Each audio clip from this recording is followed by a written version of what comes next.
नमस्कार दोस्तों, स्वागत है आपका आपके अपने चैनल कॉमर्स 6 में। एस्टेट आ चुके हैं, तैयारी करनी शुरू कर दीजिए। लगभग हमारा 21 नवंबर और 22 नवंबर को डेट है एस्टेट की। तो पीजीटी का जो एग्ज़ाम है वो शनिवार को 21 नवंबर को है। तो हम लोग जो तैयारी करेंगे वो करेंगे जी पीजीटी कॉमर्स की। तो कॉमर्स वाले ध्यान रखिए। अच्छा, एक बात मैं आपको और बताना चाहूँगी कि पहले जो 2016 से पहले जो एग्ज़ाम आता था उसके अंदर हमारा जो लेवल था, लगभग जो कॉमर्स के जो क्वेश्चंस आते थे वो +1 +2 लेवल के ही आते थे। इजीली हम लोग उसको क्रैक कर लेते थे। लेकिन 2016 के बाद 2017, 2018 और 2019 इसमें जो है एस्टेट का लेवल काफ़ी बढ़ गया है। अब हाई लेवल के क्वेश्चन आते हैं, लगभग नेट लेवल के क्वेश्चन अब इसके अंदर आने लग गए हैं। तो हमने ये ध्यान रखना है कि खाली हमने +1 और +2 की बुक को ही नहीं पढ़ना, हमने अपना थोड़ा सा लेवल बढ़ाना है ताकि हम एस्टेट को जल्दी से जल्दी क्रैक कर पाएँ। एक बार फिर से हमें मौका मिला है। सबसे बड़ी बात है कि हम लोगों में से तो किसी को भी उम्मीद नहीं थी कि इस बार एस्टेट का एग्ज़ाम होगा, क्योंकि कोरोना काल चल रहा था, सभी एग्ज़ाम लगभग पोस्टपोन हो गए थे या कैंसिल हो गए थे। लेकिन उसके बाद भी एस्टेट का एग्ज़ाम आ गया। हमें एक बार फिर से मौका मिला है कि हम फिर से अपने आप को, अपनी कोशिश को करें, तो क्यों ना स्टार्ट करें। तो मैं आपको अभी एक बार कॉमर्स का सिलेबस बताती हूँ, फिर टॉपिक वाइज डेली हम लोग एक टॉपिक लेंगे, उससे रिलेटेड जितने भी क्वेश्चंस एस्टेट में आ चुके हैं या आने की संभावना है उसको हम लोग करेंगे। तो देखिए आप लोग, एस्टेट का जो सिलेबस है, एस्टेट के अंदर आपकी 30 नंबर की तो साइकोलॉजी आएगी, 30 नंबर की आपकी, 15 नंबर की आपकी हिंदी हो गई, 15 नंबर की आपकी इंग्लिश हो गई, 10, 10 और 10 जिसके अंदर आपकी रीजनिंग, मैथ और हरियाणा जीके आ जाएगी, हरियाणा जीके। ये सब करने के बाद साइकोलॉजी,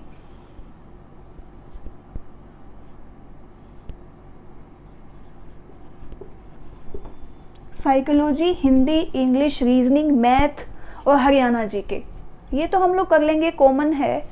लेकिन जो 60 नंबर का हमारा जो कॉमर्स का है, अगर इस 60 में से हमारे 40 से 45 नंबर आ जाते हैं तो ये जो 90 नंबर का है, इसमें अगर 50 नंबर आने के बाद हम लोगों को एस्टेट करना मुश्किल नहीं है।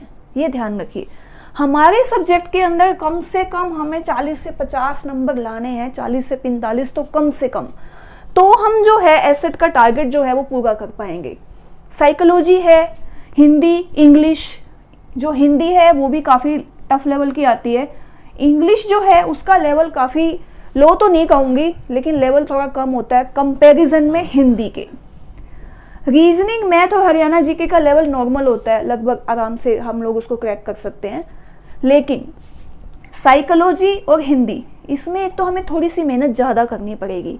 पहले के मुकाबले में जो साइकोलॉजी है और हिंदी है वो काफ़ी टफ लेवल की आती है, ये आप ध्यान रखिए 2017 के बाद। और जो हमारा सब्जेक्ट है वो तो मुश्किल आ ही रहा है। तो अब जो क्वेश्चन बनते हैं, हम लोग एक टॉपिक उठाएंगे और उससे जो जो रिलेटेड क्वेश्चन बनते हैं वो हम लोग करते रहेंगे।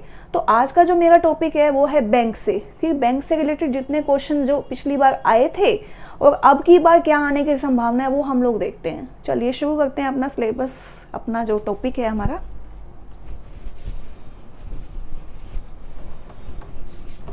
हाँ जी, बैंकिंग के बारे में मैं आपको ज़्यादा कुछ नहीं बताने वाली कि बैंक क्या है। बैंक डिपॉजिट करता है, सेव करता है, लेंडिंग करता है, वो सब हमें पता है। जो हमारे क्वेश्चन मेन हैं, हम सबसे पहले बस वही करेंगे। तो आज का हमारा टॉपिक है बैंकिंग। बैंकिंग से जो क्वेश्चन आने वाले हैं साथ के साथ आप लोग उसको नोट करते जाइए। तो बैंकिंग के अंदर सबसे पहला बैंक, फर्स्ट बैंक कौन सा था? फर्स्ट बैंक था जी bank of Hindustan. Bank of Hindustan first bank था जी हमारा, बैंक ऑफ हिंदुस्तान, जो कि कब बना था? 1770 के अंदर। ये भी आप ईयर इसको नोट कीजिए। सबसे पहला बैंक जो इंडिया के अंदर बना, भारत के अंदर, वो बना बैंक ऑफ हिंदुस्तान 1770 के अंदर। लेकिन ये अंग्रेजों का बनाया हुआ बैंक था। नाम इसका है बैंक ऑफ हिंदुस्तान, लेकिन हिंदुस्तानियों ने नहीं बनाया था, इसको बनाया था अंग्रेजों ने, ब्रिटिश ने। फिर उसके बाद दूसरा आ गया जी हमारा, कौन सा ऐसा बैंक था जो हमारे भारतीयों ने बनाया था? हमारे भारत में कौन सा बैंक बना? Bank of Allahabad. Bank of Allahabad. Bank of Allahabad जो बना था वो पहला बैंक था जो भारतीयों ने बनाया था। इसको भी आप नोट कीजिए, 1868 के अंदर। 1868 के अंदर ये बैंक बना, पहला बैंक भारतीयों के द्वारा बनाया हुआ बैंक ऑफ इलाहाबाद। सबसे पहला बैंक बैंक ऑफ हिंदुस्तान 1770 में, लेकिन वो अंग्रेजों ने बनाया था, वो हमारे भारतीयों ने नहीं बनाया था। भारतीयों का पहला बैंक था जी ये बैंक ऑफ इलाहाबाद। उसके बाद बैंकों की काफी होड़ लगी। 1800 से 1900 के बीच में काफी बैंक बने, जैसे कि बैंक ऑफ कलकत्ता है, बैंक ऑफ बॉम्बे और bank of Madras. Bank of Calcutta, bank of Bombay, bank of Madras. Bank of Calcutta बना जी हमारा 1806 में, बैंक ऑफ बॉम्बे बना हमारा 1840 में, और बैंक ऑफ मुंबई बना हमारा, जिसको हम लोग बैंक ऑफ बॉम्बे भी, बैंक ऑफ मद्रास बना हमारा 1843 में। आपने स्टेट बैंक ऑफ इंडिया के बारे में सुना होगा, state bank of India, SBI, हमारा सबसे बड़ा बैंक। अगर हम ये कहें पूरे इंडिया के अंदर सबसे बड़ा बैंक कौन सा है तो वो है एसबीआई। अब एसबीआई बैंक कैसे बना? सबसे पहले 3 बैंक थे, bank of Calcutta, bank of Bombay, bank of Madras. ये तीनों बैंक थे। 1921 के अंदर मर्ज हो गए ये। 1921 में ये तीनों बैंक मर्ज हो गए और एक नया बैंक बन के आया जिसका नाम था इंपीरियल बैंक। इंपीरियल बैंक 1921 में। 1921 में बना बैंक ऑफ इंपीरियल बैंक, जो कि एसबीआई का ही रूप है, और 1955 के अंदर नेशनलाइज हो गया। ये प्राइवेट बैंक था, नेशनलाइज हो गया 1955 के अंदर, और क्या बन गया जी? SBI bank. मैं आपको सिर्फ रिलेटेड क्वेश्चन बता रही हूं जो हमारे आने के चांसेस रहेंगे कि इंपीरियल बैंक कौन से बैंक से बना? 3 बैंकों को मिला के बना, bank of Calcutta, bank of Bombay, bank of Madras. क्या नाम था इसका? Imperial bank. कब बना? 1921 में। बाद में नेशनलाइज कब हुआ? नेशनलाइज हुआ जी 1955 में, और क्या बन गया? एसबीआई, जिसको हम लोग क्या बोलते हैं? State bank of India. State bank of India, ये बैंक बना जी। ठीक है, ये हमारी बैंकों की जो स्टार्टिंग हुई वो हुई। उसके बाद हम लोग आगे देखते हैं कि बैंक कौन कौन से नेशनलाइज हुए, पब्लिक बैंक कौन से हैं और क्या है। देखिए,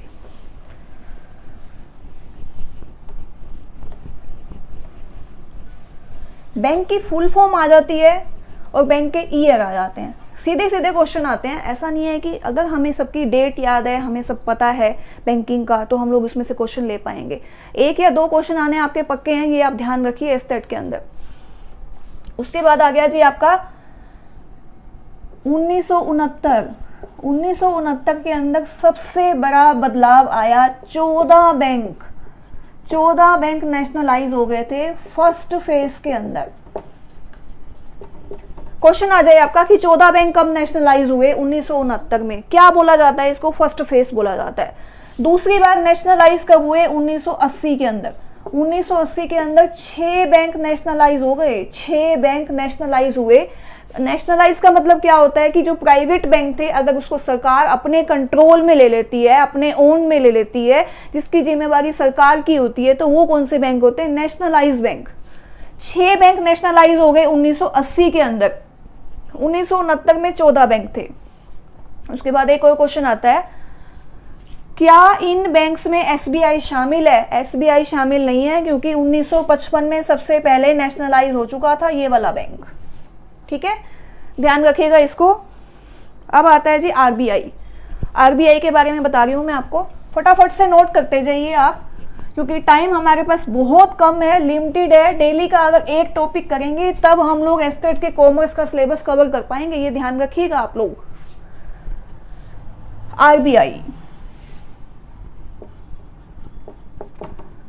आरबीआई बैंक कब बना, क्वेश्चन सीधा सीधा आएगा। आरबीआई बैंक कब बना, 1934 में एक्ट बना ये।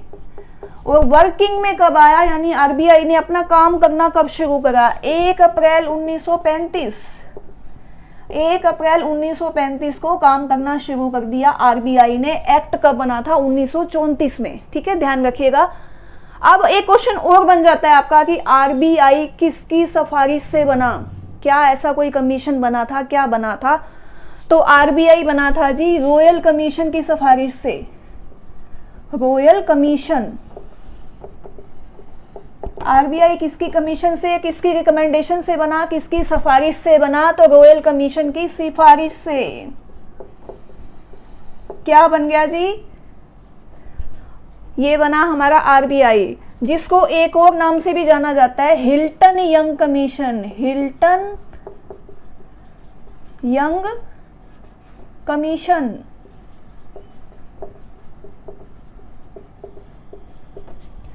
आरबीआई 1934 में एक्ट बना, 1935 के अंदर वर्क करना शुरू कर दिया और रॉयल कमीशन की सिफारिश से बना, जिसको हिल्टन यंग कमीशन भी कहा जाता है। क्वेश्चन एक और बनेगा, हिल्टन यंग कमीशन या रॉयल कमीशन कब आया, 1920 के अंदर।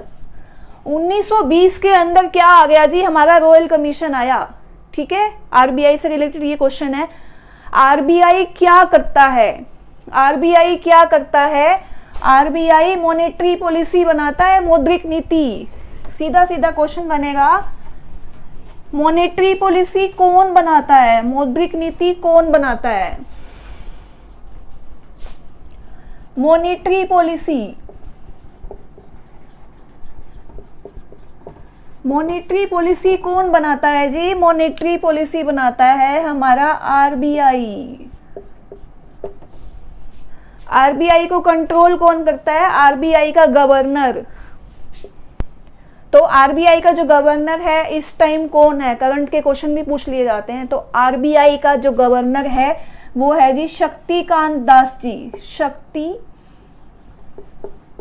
शक्तिकांत दास। शक्तिकांत दास आरबीआई के गवर्नर हैं। कौन से वाले? 25वें गवर्नर हैं आरबीआई के। ठीक है जी, ध्यान रखना, आरबीआई के जो गवर्नर है शक्तिकांत दास हैं। कौन से गवर्नर हैं? 25वें। ये ध्यान रखिएगा। मॉनेटरी पॉलिसी बनाता है। हरियाणा सरकार कौन सी पॉलिसी बनाती है? Fiscal policy. फिस्कल पॉलिसी कौन बनाती है? फिस्कल पॉलिसी बनाती है गवर्नमेंट ऑफ इंडिया। क्वेश्चन घूम के आ जाएगा कि मॉनेटरी पॉलिसी कौन बनाता है? आरबीआई। फिस्कल पॉलिसी कौन बनाता है? Government of India. या फिर इसमें ऑप्शन में भी आ सकता है आरबीआई क्या बनाता है, मॉनेटरी पॉलिसी बनाता है या फिर फिस्कल पॉलिसी बनाता है, क्या बनाता है? तो ये बनाता है आरबीआई मॉनेटरी पॉलिसी। ठीक है, फटाफट से नोट करते जाइए। साथ साथ एक और बात है, मॉनेटरी पॉलिसी के अंदर आरबीआई सीआरआर मेंटेन करने के लिए बोलता है, एसएलआर बोलता है और एमएसएफ बोलता है, वो भी आप देखिए। सीआरआर की फुल फॉर्म क्या है? Cash reserve ratio. CRR cash reserve ratio. आज के टाइम में आज कितना है? 3%। ठीक है, 3% है आज का CRR. SLR statutory liquidity ratio.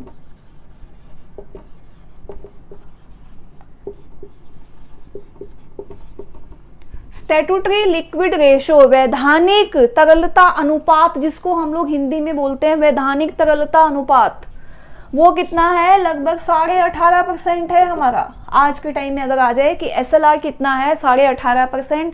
और एसएलआर की फुल फॉर्म क्या है? Statutory liquid ratio. सीआरआर की कितनी है? Cash reserve ratio. एक होता है जी एमएसएफ, बैंकों को मेंटेन करना पड़ता है, marginal standing facility. Marginal standing facility. जिसको हम लोग बोलते हैं मार्जिनल स्टैंडिंग फैसिलिटी। नोट कीजिए फटाफट से।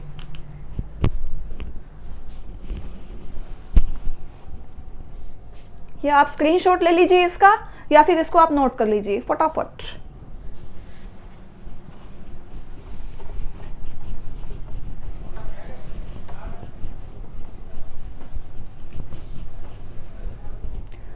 अभी काफ़ी सारे जो बैंक हैं वो मर्ज हो गए हैं, इतने ज़्यादा बैंक मर्ज हुए हैं कि अब जैसे हमारे पहले जो बैंक थे वो लगभग 20 बैंक थे, पब्लिक बैंक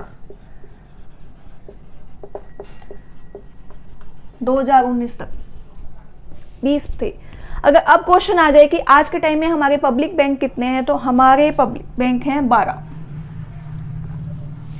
पब्लिक बैंक आज कितने हैं हमारे 12, क्योंकि लगभग 10 बैंक 4 बड़े बैंकों के अंदर मर्ज हो गए। 12 बैंक जो हैं वो हमारे पब्लिक बैंक है आज के टाइम में। पूछ लिया जाए कि बैंकिंग के अंदर क्या है ये, तो ये हो गया। फिर आ गया कि बैंकों को कौन कौन से रूल फॉलो करने पड़ते हैं, किसके अंडर। बैंकों को आरबीआई के रूल फॉलो करने पड़ते हैं। आरबीआई एक्ट 1934 के अंडर बैंकों को काम करना पड़ता है, आरबीआई एक्ट 1934। साथ में बैंकिंग रेगुलेशन एक्ट आ जाता है, बैंकिंग रेगुलेशन एक्ट।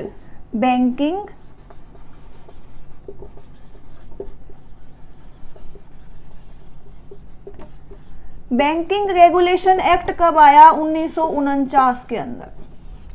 1949 में बैंकिंग रेगुलेशन एक्ट आया। इसके अंडर बैंकों को काम करना पड़ता है, चाहे कोई प्राइवेट है चाहे कोई पब्लिक है, इन सबको इसको फॉलो करना ही पड़ेगा। अच्छा, एक और क्वेश्चन है, आरबीआई नेशनलाइज कब हुआ।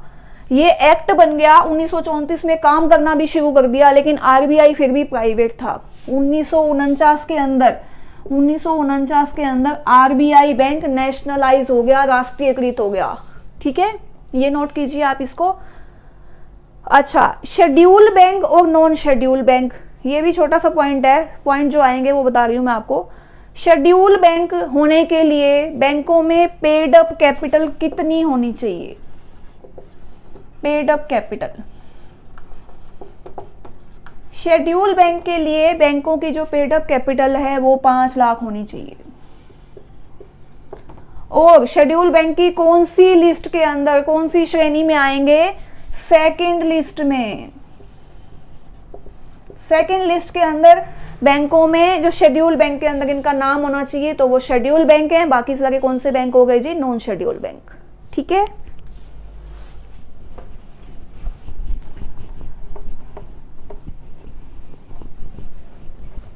अब कुछ बैंक के नाम हैं जो सीधे सीधे क्वेश्चन आ जाते हैं। पिछली बार जैसे आ गया था एक्सिम बैंक। एक्सिम बैंक कब बना, एक्सिम बैंक बना जी 1982 के अंदर। सिडबी बैंक कब बना, 1990 के अंदर। नाबार्ड कब बैंक बना, 1982 के अंदर। ये कुछ बैंक्स हैं आपके जिसमें से क्वेश्चन बन जाता है। सिडबी बैंक 1990 में, नाबार्ड 1982 में, एक्सिम बैंक जो है 1982 में। नाबार्ड क्या काम करता है, कृषि के लिए, कृषि के विकास के लिए और ग्रामीणों के विकास के लिए करता है। तो ये भी आ जाएगी, अगर कृषि के विकास के लिए कौन सा बैंक काम करता है, तो वो काम करता है जी नाबार्ड बैंक। अच्छा, एक बार पिछली बार बिल्कुल इजी सा क्वेश्चन आ गया था, ओटीपी किसको कहते हैं, ओटीपी फुल फॉर्म आ जाती है one time password.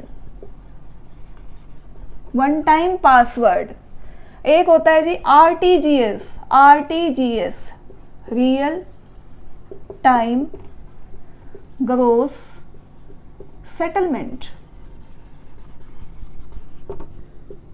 Real time gross settlement बोला जाता है इसको। एक होता है जी NEFT, NEFT, NEFT, national electronic fund transfer.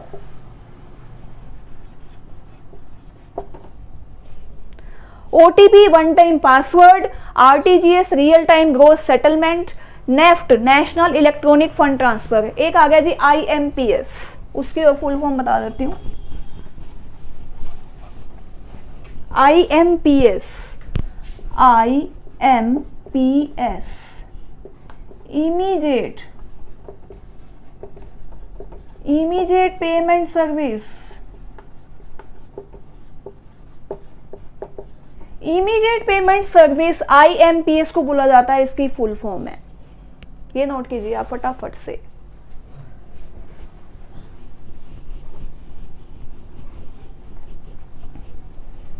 तो ये लगभग कुछ ऐसे क्वेश्चन हैं जिसमें से हमारे एस्टेट में क्वेश्चंस बैंकिंग से रिलेटेड आने की पूरी संभावना है। तो मैं तो आपको यही कहूंगी, जितने मैंने क्वेश्चन कराए हैं इसको आप साथ साथ नोट डाउन कर लीजिए, अपने नोट्स बना लीजिए, ताकि आप लोगों को अलग से बाद में मेहनत ना करनी पड़े। जब 10 या 12 दिन रह जाए और आपको यहाँ पूरी कॉमर्स पढ़ी है, +1 +2 के साथ साथ हमें तो ग्रेजुएशन लेवल की भी कॉमर्स पढ़नी पड़ेगी। तो बैंकिंग का मैंने पूरा सार बता दिया, लगभग जितने भी क्वेश्चन बन सकते हैं वो इसमें से आने की चांस है।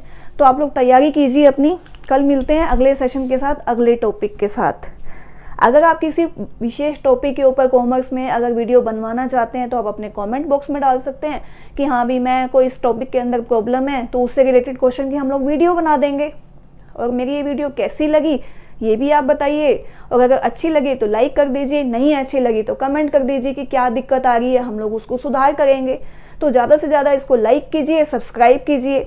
आपके लाइक, आपके सब्सक्राइब और आपके कमेंट, ये सब क्या है कि हमारे को अभी प्रेरित करते हैं, मोटिवेट करते हैं कि हाँ हम लोग आगे भी वीडियो लेके आएँ और आपको हेल्पफुल हों ये।